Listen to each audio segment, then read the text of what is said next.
Bonjour, good morning, salam alaikum, Azul, Moté, Abari, salut chère communauté, bienvenue sur la chaîne Bonjour Canada. J'espère que vous allez bien et que vous passez une bonne semaine. Alors que les choses commençaient à revenir à la normale pour ceux qui voyageaient au Canada, une nouvelle souche COVID-19 a été découverte. Les autorités continuent de recueillir les informations sur l'évolution de la propagation. Il est important de rester au courant des dernières restrictions de voyage pour éviter de se voir refuser l'entrée au Canada. Dans la vidéo de ce jour, nous allons voir toutes les restrictions de voyage de COVID-19, donc les dernières mises à jour sur les restrictions de voyage au Canada, qui est autorisé à entrer au Canada actuellement, quel vaccin est accepté, quel pays est interdit au Canada. Donc, restez connectés, regardez jusqu'à la fin. Prenez quelques minutes de votre précieux temps pour regarder cette vidéo. Peut-être qu'une information vous permettra de voir l'accomplissement de votre projet. Merci de vous abonner et d'activer la cloche afin de recevoir les notifications pour les prochaines vidéos.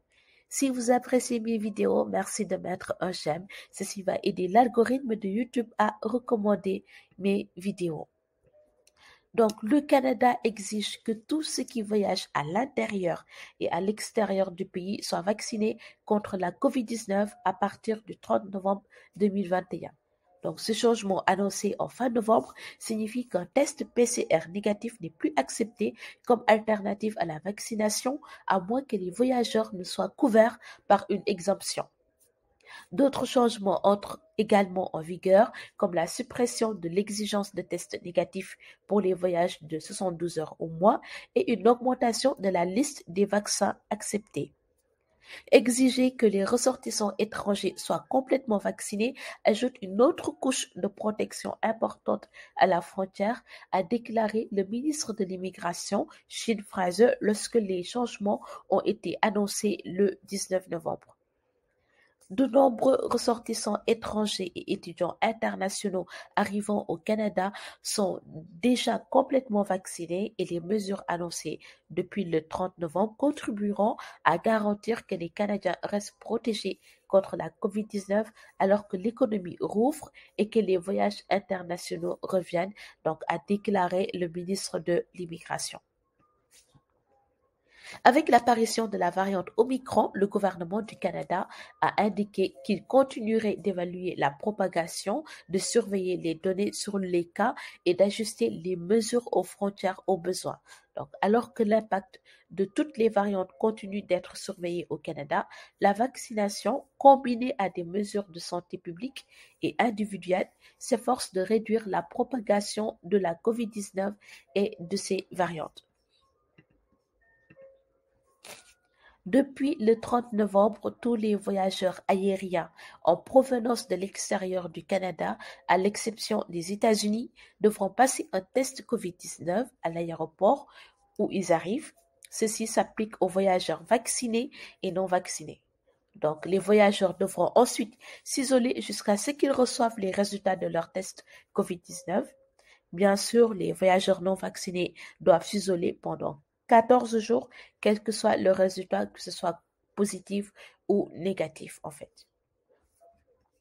Actuellement, voici la liste des pays qui sont en liste rouge, donc c'est-à-dire c'est interdit d'entrer au Canada si vous provenez de ces pays.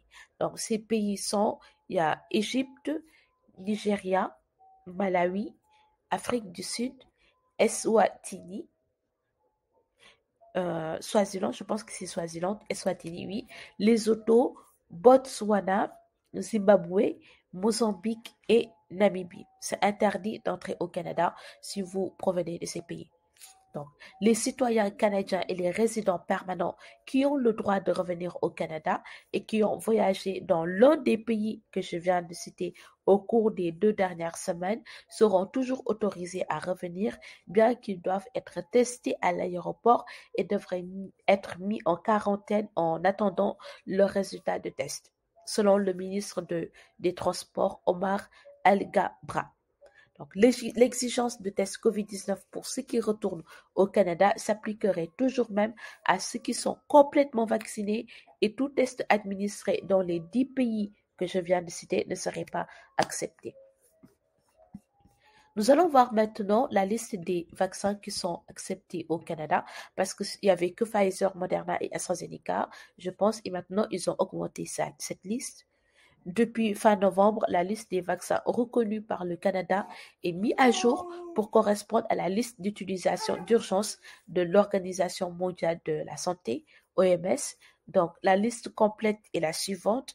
Il y a Pfizer, Moderna, AstraZeneca, Johnson Johnson, Sinopharm, Sinovac et Covaxin. Donc, voici la liste des vaccins qui sont reconnus par le Canada. Et à partir du 15 janvier, le Canada exige que les groupes de voyageurs auparavant couverts par des exemptions soient entièrement vaccinés à l'entrée du pays. Donc, ces groupes sont ceux qui voyagent pour se réunir en famille, les étudiants internationaux âgés de 18 ans et plus, ceux qui ont un permis de travail valide, y compris la plupart des travailleurs étrangers temporaires, donc pas ceux qui travaillent dans l'agriculture et la transformation alimentaire, fournisseurs de services essentiels, y compris les chauffeurs de camions, et les athlètes professionnels et amateurs. Et après le 15 janvier, les voyageurs non vaccinés ou partiellement vaccinés ne peuvent entrer au Canada que s'ils sont couverts par une exemption. Le Canada est en train de dire que si vous êtes étranger, que vous venez au Canada, vous devez être vacciné, à moins qu'il y ait des exemptions. Donc, des exonérations s'appliquent aux nouveaux résidents permanents, si vous êtes nouvellement résident permanent, ou bien si vous êtes ouvrier agricole et agroalimentaire, ouvrier agricole ou bien ouvrier agroalimentaire, si vous êtes membre d'équipage de marine, ceux qui entrent pour des raisons humanitaires, ceux qui entrent pour des raisons en tant que réfugiés, donc réinstaller les réfugiés et toutes les personnes qui ont moins de 18 ans. Les voyageurs non vaccinés exemptés continueront d'être soumis à des tests, à la quarantaine et à d'autres exigences d'entrée. Pour résumer, si vous êtes étranger et que vous voulez entrer au Canada, vous devez impérativement être vacciné, à moins que vous soyez nouveau résident permanent, ou bien que vous ayez moins de 18 ans, ou que vous soyez un réfugié, ou que vous entrez au Canada pour des raisons humanitaires. Lorsque j'avais fait cette vidéo, il y a quelques mois de cela, beaucoup de personnes avaient reçu le vaccin Sinopharm ou Sinovac, celui de Sinopharm, oui, ou Sinovac, et maintenant le Canada l'accepte, donc vous pourrez entrer au Canada, même si vous avez fait ces vaccins qui sont différents de Pfizer, Moderna et AstraZeneca. Donc, voici l'information que je voulais partager avec vous concernant les dernières nouvelles sur les restrictions de voyage au Canada. Merci d'avoir regardé cette vidéo. Je vous souhaite une très bonne journée et je vous dis à très bientôt sur la chaîne Bonjour Canada. Bye.